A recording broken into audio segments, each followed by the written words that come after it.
Bem, então, dando sequência à nossa disciplina, hoje nós vamos estudar como que a gente vai buscar fazer inferência causal a partir de estudos observacionais.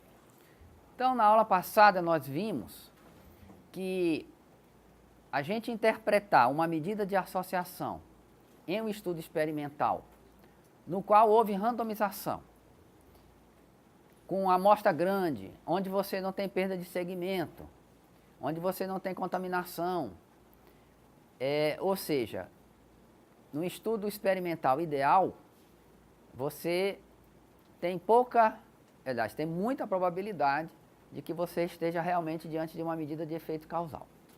A mesma coisa a gente já não pode falar para os estudos observacionais. Por quê? Bem, nos estudos observacionais, a alocação dos indivíduos para o grupo tratamento e controle, ele está fora do controle do observador, do investigador, no caso.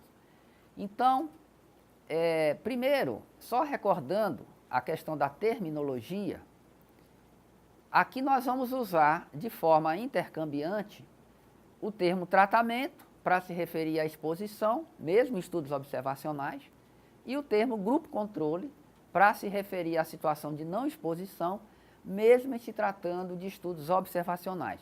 Porque, como nós vamos ver, dentro da abordagem contrafatual, nós vamos nos referir, nós vamos tratar o estudo observacional como um estudo experimental que teve a sua randomização quebrada.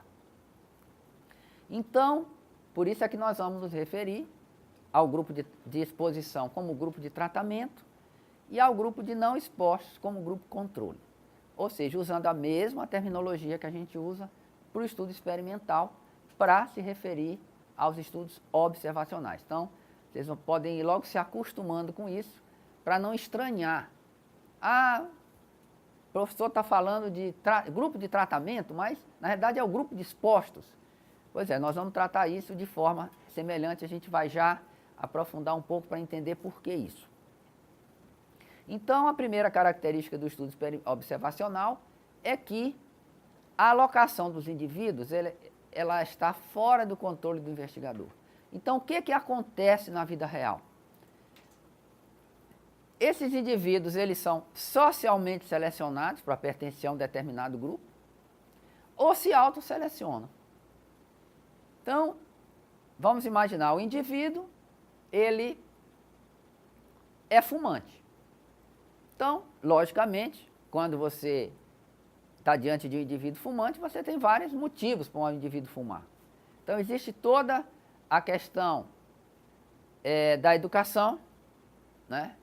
Existe a questão da escolha pessoal do indivíduo, existem fatores facilitadores, se ele, enquanto criança, ele convivia com fumantes.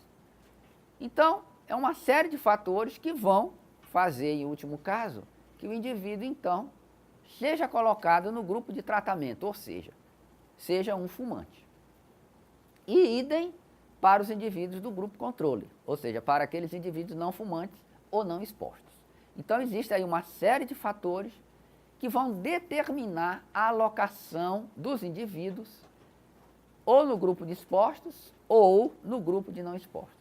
E esses fatores, obviamente, eles estão fora do controle do investigador, porque no estudo observacional não há a possibilidade de fazer randomização.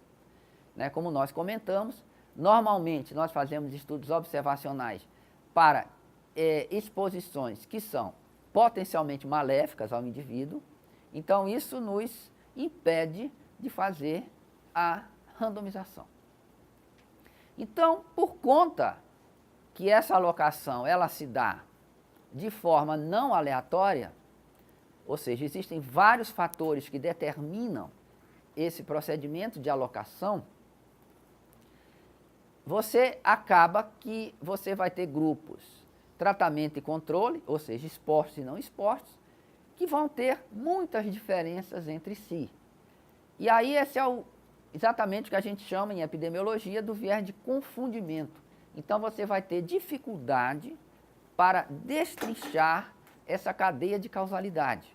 porque você vai ter dificuldade em separar se um determinado desfecho ocorreu por causa do tratamento recebido, ou seja, o indivíduo desenvolveu câncer de pulmão porque ele era fumante, ou se era alguma outra coisa que está ali misturada com a exposição, e isso a gente então chama de viés de confundimento. E os estudos observacionais, então, eles têm um grande potencial para isso, o que torna a interpretação causal da medida de associação muito difícil. Então, esse eu diria que é o grande problema dos estudos epidemiológicos. A gente pretende estudar causalidade, a gente quer estimar um efeito causal, e no final, só recordando as aulas anteriores, o que você vai fazer é comparar grupos. Grupos que foram compostos a partir de critérios que não foram aleatórios, dos quais o investigador não teve o menor controle sobre a diferença entre esses grupos. Então, já para adiantar, o que a gente vai tentar fazer para tentar dar uma interpretação causal à medida de associação é tentar rebalancear esses grupos, é tentar descobrir quais os fatores que tornaram esses indivíduos desses grupos diferentes entre si e a gente tentar reequilibrar esses grupos. Então a gente vai ver que nós vamos ter vários procedimentos para tentar fazer isso, obter esse reequilíbrio e aí poder tentar dar uma interpretação causal a essa nossa medida de associação. Então isso é o que nós vamos ver aqui, a partir de hoje aqui na nossa disciplina. Então, o estudo observacional que é mais usado para fazer estimativas causais é exatamente o estudo de coorte. Por quê? Porque ele é um desenho que ele tem muitas vantagens. Ele é um desenho que ele é muito parecido com o estudo experimental, porque, tal como no estudo experimental, você vai partir da causa para o efeito. Então, você aqui não vai ter muita dificuldade em saber o que veio primeiro, porque se você parte da causa para o efeito, obviamente a causa aconteceu primeiro e o efeito aconteceu depois.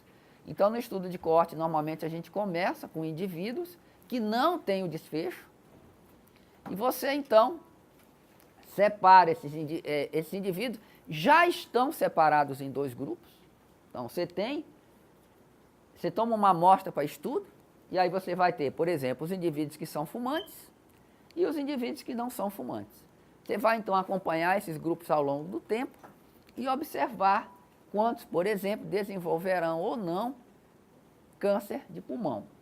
Então, é um desenho que é o mais próximo possível do que seria um estudo experimental, né? Porque ele parte da causa para o efeito, ele geralmente tem um desenho prospectivo. Como o pesquisador acompanha tudo desde o início, então tem o menor potencial de ocorrência de viés de aferição. E a diferença aqui é que no estudo experimental, o pesquisador, bem aqui, ele vai compor os grupos a partir de um procedimento aleatório, que a gente chama de randomização. E no estudo observacional, o pesquisador já encontra esses grupos formados, tanto por questões sociais, por questões de escolhas individuais. E aí, o que o pesquisador então vai fazer, né, como a gente viu lá, é calcular uma medida de associação comparando esses grupos, mas o problema é que vai ser muito difícil a gente dar a essa medida de associação uma interpretação causal, porque normalmente esses grupos estão desbalanceados entre si. Então você vai tender, por exemplo, a ter no grupo de fumantes indivíduos provavelmente que têm menor renda. E no grupo de não fumantes, indivíduos que têm maior renda. Então, só para dar um exemplo de que esse desbalanceamento ele pode perfeitamente confundir, né, a nossa medida de associação e nos impedir, então, de fazer uma estimativa do efeito causal sem viés. Então, só repetindo o que eu já comentei no começo da aula, o que a gente vai tentar fazer é usar procedimentos em que a gente possa rebalancear esses grupos e tentar, ousar dar uma interpretação causal a essa medida de associação. A gente vai ver no decorrer da aula que para a gente fazer isso, a gente vai ter que assumir alguns pressupostos. Então, quando a gente vai fazer ousar, dar uma interpretação causal a uma medida de associação em um estudo observacional, isso sempre vai ser uma tentativa. Por quê? Porque você vai ter que assumir alguns pressupostos. A diferença aqui é que nós vamos tentar deixar claros, deixar bem abertos, assumidos, quais são os pressupostos que a gente vai estar utilizando para fazer a nossa interpretação causal. E é isso que a gente vai, então, procurar demonstrar no decorrer das próximas aulas, como nós vamos fazer isso. Uma das estratégias que nós vamos usar é usar os chamados gráficos acíclicos direcionados, que a gente vai conhecer pela sigla DAG, que é uma sigla do inglês, D de Directed, o A de Acyclic e o G de Graphics. Então, a gente vai ver isso, nós vamos ter aí várias aulas sobre métodos gráficos, para a gente aprofundar essa discussão a respeito da questão dos pressupostos. Então, para o pesquisador fazer uma interpretação causal de uma medida de associação, ele vai necessitar de um profundo conhecimento teórico a respeito de como esse fenômeno está constituído na realidade. Ou seja, ele vai ter que procurar destrinchar quais são os mecanismos sociais, mecanismos comportamentais, que vão, ao final, fazer com que algumas pessoas fumem e outras pessoas não fumem. Então, quais são os mecanismos que levam as pessoas a fumar ou a não fumar? E a gente vai ter, então, que destrinchar esses mecanismos e, no nosso processo de estimação, a gente vai ter que usar esse conhecimento teórico para tentar, então, a partir disso, fazer um rebalanceamento desses grupos. Então, como eu disse para vocês, o problema da gente interpretar de forma causal os resultados de estimativa de associação em estudos observacionais é que esse mecanismo de alocação, que faz com que os indivíduos fumem ou não fumem, ele geralmente vai levar a diferenças sistemáticas entre os grupos e vai, então, causar confundimento. E como eu disse para vocês, não vai haver um balanço, uma igualdade. Os grupos são diferentes nessas características que vão fazer, então, com que você tenha um grupo exposto, que é o grupo tratado, e um grupo controle não exposto, ou o grupo não tratado. Dito em outras palavras, a nossa razão de risco associacional, que a gente vai conhecer como RRA, ela vai ser diferente da razão de risco causal, que a gente vai utilizar a sigla RRC. Então, vão se acostumando com essa terminologia. Nós não vamos mais nos referir apenas à razão de risco. Nós vamos sempre nos referir a duas razões de risco. A razão de risco associacional, que normalmente é a que nós calculamos, e a razão de risco causal, que é aquela que a gente estimaria se o estudo fosse randomizado, equilibrado, tivesse um desenho ideal, sem defeito. Então, a gente passa a se referir a essa medida como a razão de risco causal. E aí, obviamente, como não tem igualdade entre esses grupos, em relação a várias características dos indivíduos, a gente não vai poder interpretar a medida de associação como uma medida de causa. E aí a grande pergunta é, e tem jeito da gente tentar fazer isso? Então esse aí vai ser o nosso objetivo de responder essa pergunta durante todo o resto do decorrer do nosso curso. Então, como eu já comentei, no estudo observacional, não é o pesquisador que vai selecionar, a partir de um mecanismo aleatório, quem vai fumar ou quem não vai fumar. Os indivíduos são selecionados, normalmente, por processos sociais, econômicos, políticos, para terminar em um grupo ou em outro, né? Também processos culturais, ou se autoselecionam. Então, para ser fumante ou não ser fumante. Né? Então, a gente sabe que esse processo que leva o indivíduo a fumar é um processo extremamente complexo.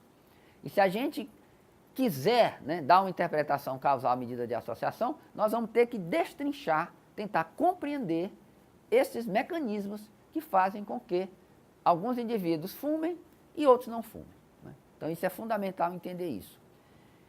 E aí, o que a gente vai precisar fazer, como nós vimos? Nós vamos ter que criar contrafatuais adequados na ausência de randomização. Então, quando a gente tem um estudo randomizado, nós assumimos um pressuposto de que nós temos permutabilidade. Ou seja, eu posso usar o desfecho que eu observei no grupo controle como um substituto para o desfecho que eu teria observado no grupo de tratamento, caso esse grupo não tivesse sido tratado. Percebam? Lembra aí a ideia da abordagem contrafatual? Então, nós usaríamos, na presença de randomização, estudo ideal, sem defeito, sem nenhuma perda de segmento, aquele desenho ideal que nós comentamos na aula passada. Então, na presença de todas essas condições, a gente vai poder assumir a permutabilidade. Ou seja, eu posso usar o grupo controle como uma estimativa do efeito contrafatual que eu teria observado caso eu não tivesse tratado o grupo que eu tratei. E, dito também de outra forma, eu usaria o desfecho que eu observei no grupo tratado como um proxy, né, como um substituto do desfecho que eu teria observado no grupo controle caso ele tivesse sido tratado. Não sei se vocês já estão bem confortáveis com essa terminologia e se ficou fácil entender o que eu acabei de falar. Né? Que na realidade a gente usa o grupo controle para estimar o contrafatual do grupo de tratamento. E a gente usa o grupo de tratamento para estimar o contrafatual do grupo controle. Então é isso que nós fazemos na prática, quando a gente tem uma randomização perfeita, sem defeito. E que não seja quebrada ao final. Né? Porque como eu comentei na aula passada, às vezes você tem uma randomização perfeita e essa randomização é quebrada por perda de segmento, por falta de aderência dos indivíduos, né? Que são os desenhos experimentais que vão ter a randomização quebrada na sequência.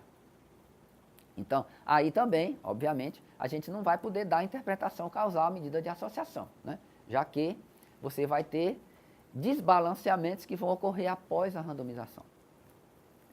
Bem, no estudo observacional, essa falta de equilíbrio, ele já ocorre porque não tem randomização.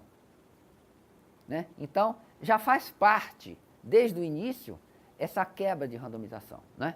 Vamos dizer assim. Então, como não tem randomização, a pergunta que fica é, eu não vou poder usar o grupo controle para estimar o contrafatual do grupo de tratamento. E eu não vou poder usar o grupo de tratamento para estimar o contrafatual do grupo controle. Percebam? Porque eu não tenho permutabilidade. Então, esse é o grande problema que nós vamos enfrentar para dar uma interpretação causal aos estudos observacionais. Então, seguindo, né, o modelo de respostas potenciais que nós já vimos em aula anterior, que foi proposto principalmente pelo Rubin, Nós vamos então, nesse modelo, que também é chamado de abordagem contrafatual, nós vamos conceitualizar os estudos observacionais como se eles fossem estudos experimentais que teve uma randomização condicional ou imperfeita. Então, lembrando da aula passada, do exemplo do transplante cardíaco e da mortalidade, lembram que, forçadamente, né, inclusive é um exemplo bastante didático, nós não fizemos uma randomização marginal. Lembram? Então, nós não pegamos os indivíduos que tinham indicação de transplante e fizemos uma randomização marginal. Ou seja, marginal significa todo mundo junto no mesmo grupo, que a gente poderia ter feito, que é o mais usual quando a gente faz estudos tipo ensaio clínicos controlados, randomizados. Então a gente poderia ter feito, então sortearíamos quem vai ser transplantado e quem não vai ser transplantado. E aí veríamos, dentre os transplantados ou não transplantados, como é que vai se comportar a mortalidade pós-transplante. Poderíamos ter feito isso. Nós não fizemos. Nós fizemos uma randomização condicional. O que é uma randomização condicional? Então, lembrando sempre, condição significa pertencimento a um grupo. Então, nós vamos então, né, o que nós fizemos foi que nós separamos os grupos em grave e não grave. E aí, dentro do grupo de gravidade, nós demos uma probabilidade de 75% dos indivíduos daquele grupo serem sorteados para receber transplante. E no grupo controle, ou seja, no grupo que não estava grave, nós demos, desculpa, não é grupo controle. O grupo controle é o que não fez o transplante. No outro grupo, a gente, que é os pacientes não graves, nós randomizamos com uma probabilidade de 50% de recebimento do transplante. Ou seja, nós fizemos um experimento com randomização condicional. E aí, como nós conseguimos recuperar, porque fomos nós que decidimos isso, então a gente sabia, por exemplo, que o paciente grave, ele tem uma probabilidade de 75% de ser transplantado. E o não grave tem uma probabilidade de 50% de ser transplantado. Então, conhecendo as probabilidades, ou seja, o mecanismo que levou o indivíduo a ser alocado no grupo transplante ou não transplante, a gente sabe que essa randomização ela foi condicional à gravidade. E aí a gente pode assumir que, uma vez conhecendo a gravidade, levando em conta essa gravidade, a gente vai poder, então, reequilibrar os grupos. E nós fizemos isso na aula passada, no exercício, que vamos completar hoje. Por exemplo, usando o procedimento de padronização. Recuperando a composição marginal, né, ou seja, de toda a população, e aí, de novo, podendo dar uma interpretação causal à nossa medida padronizada. A partir, então, desse procedimento do conhecimento dos mecanismos que levaram a essas escolhas, a essas diferentes probabilidades de seleção dentro dos grupos a partir da gravidade. Então, é mais ou menos isso agora que nós vamos fazer com os estudos observacionais. Nós vamos imaginar que os estudos observacionais, eles são estudos experimentais que tiveram a randomização quebrada, imperfeita, de alguma maneira. E aí o que é que a gente vai precisar fazer? Nós vamos ter que compreender como se deu esse processo de alocação, ou seja, o que é que fez com que o indivíduo fumasse ou o que é que fez com que o indivíduo não fumasse. E nós vamos, então, incorporar esse conhecimento, ou seja, em outras palavras, normalmente aqui nós vamos usar modelos, então nós vamos modelar esse processo de alocação na tentativa de remover as diferenças sistemáticas que foram criadas entre esses grupos. E em removendo essas diferenças sistemáticas, a gente então Qual é a ideia? É recuperar a permutabilidade perdida entre os grupos. E se a gente conseguir recuperar a permutabilidade perdida, a gente então vai poder dar uma interpretação causal a essa nossa medida de associação. Então essa é que é a ideia que nós vamos seguir daqui para frente.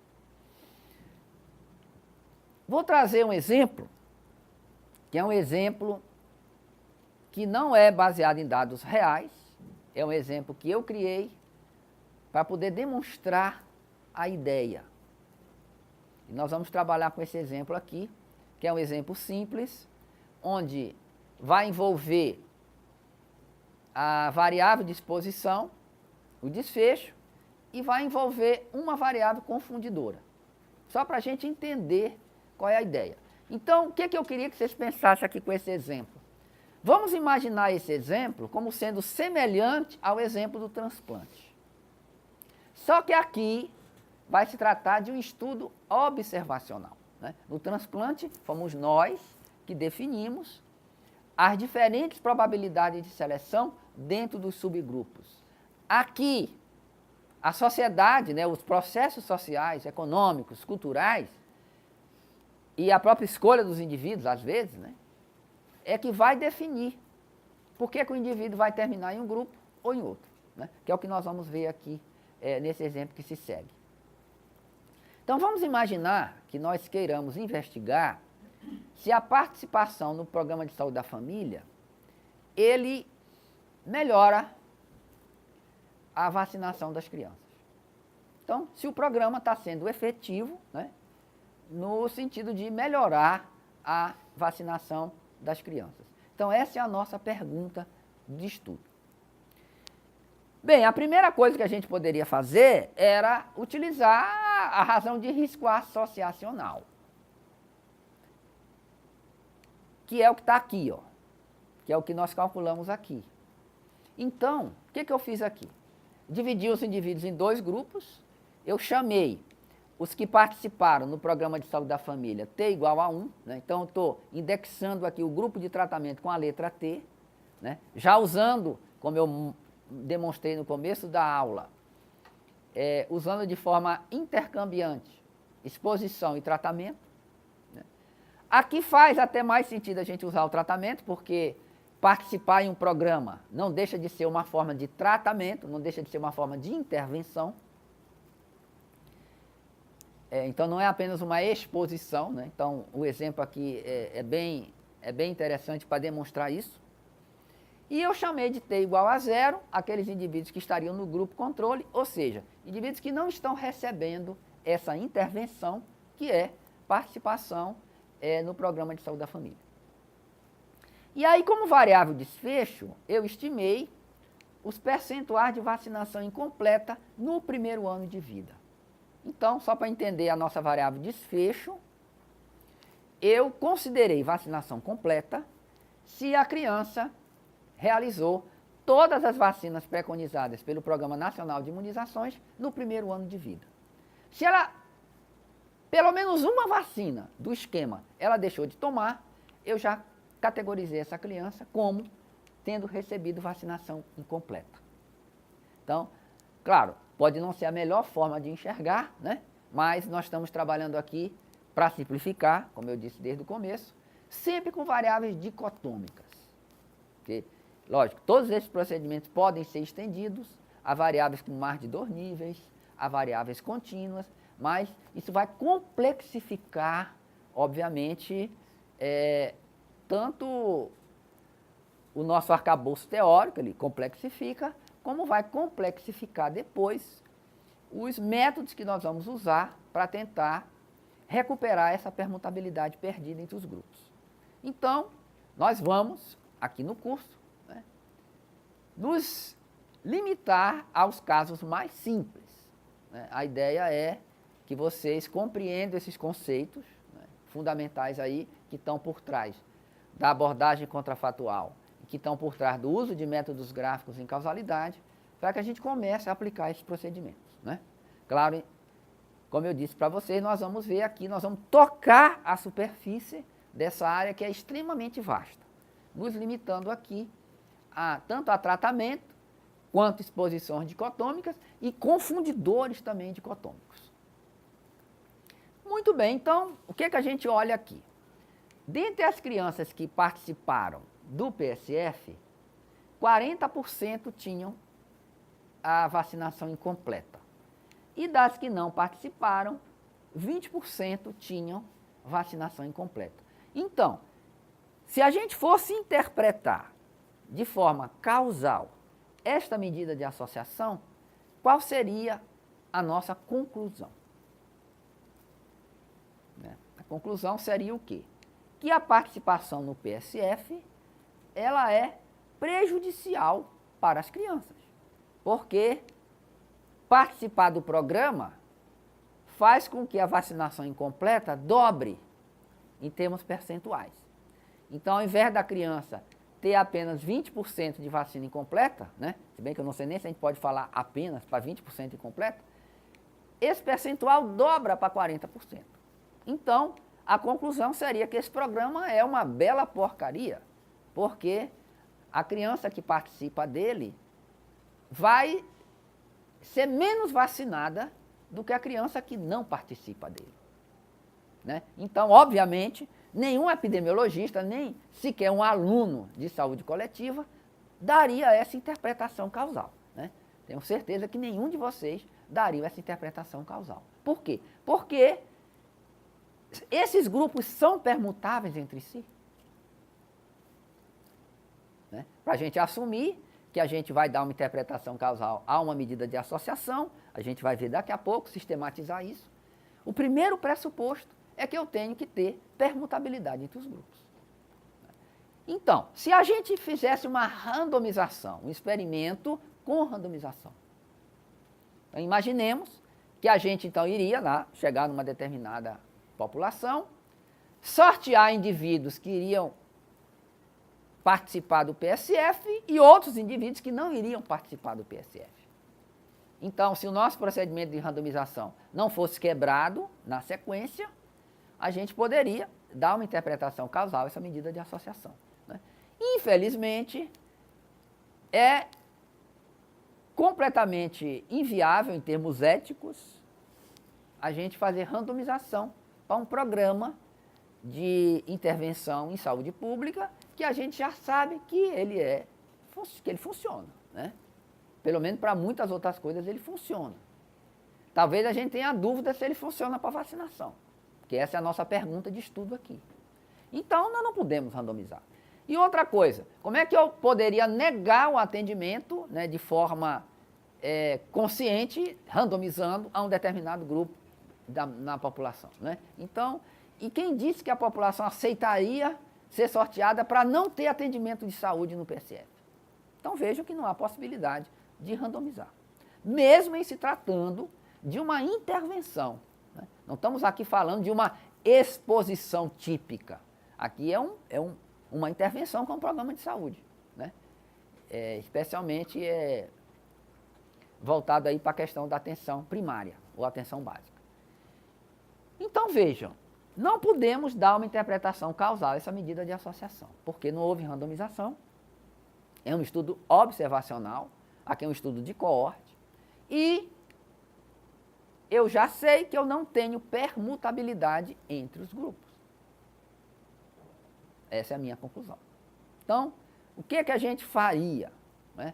Aí a gente vai voltar na nossa primeira aula, que a solução usual para isso seria identificar potenciais confundidores e rodar um modelo, aqui no caso, como a variável é binária, a variável de desfecho é binária, a gente usaria o modelo de regressão logística, onde a gente iria colocar nesse modelo a exposição e os potenciais confundidores, na tentativa de quê? De ajustar para confundimento e tentar remover eventuais diferenças entre os grupos.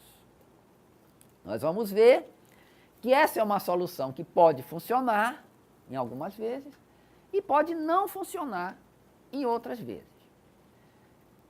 Não quero aprofundar isso agora, né? Depois nós vamos ver quais são as vantagens e desvantagens de fazer esse procedimento, que tem sido o procedimento usual, né? Que todo aluno de epidemiologia aprende aí nos cursos de pós-graduação. Mas nós vamos fazer alguma coisa um pouco diferente. E vamos tentar entender, primeiro entender como é que essa coisa funciona, e depois comparar isso com o que a gente vinha fazendo anteriormente. O que nós vamos fazer aqui? Nós vamos tentar identificar quais são as variáveis que estão desigualmente distribuídas no grupo de intervenção e no grupo controle. Em outras palavras, quais são os mecanismos de alocação que fazem com que uma criança receba, participe do PSF e que, por outro lado, fazem com que uma outra determinada criança não participe do PSF. Em outras palavras, nós estamos atrás quais são os fatores preditores da participação no PSF. Então, se eu conhecer essas variáveis preditoras da participação e incorporá-las na análise, será que eu vou conseguir recuperar a permutabilidade perdida? Então, esse é que é o nosso grande objetivo. Então, tentar identificar quais são as variáveis preditoras da participação no PSF.